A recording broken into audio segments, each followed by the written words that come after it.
Good afternoon YouTube, this is Connor from John Kleis Car Audio. Welcome back to John Kleis' YouTube channel. This is another Porsche 911 we're doing today, a 997 Gen 1. This has come in for a Kenwood double-din head unit with wireless Apple CarPlay.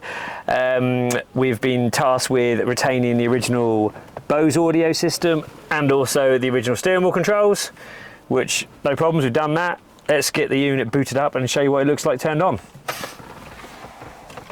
Now, we've done key sense on this car, so all we've got to do is push the key in and it turns on. No need to have full ignition on this installation. Porsche logo, all good.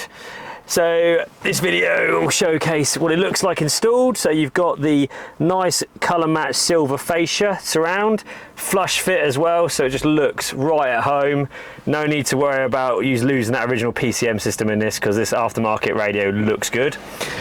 In the center console, we have installed a USB-C connection, which I'll zoom in so you can have a look.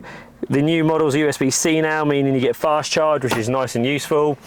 This one's got wireless Apple CarPlay, wireless Android Auto, DAB, Bluetooth, basically every single option known to man. It's got the new capacitive touchscreen. This is the 8021 model, so the latest and greatest model.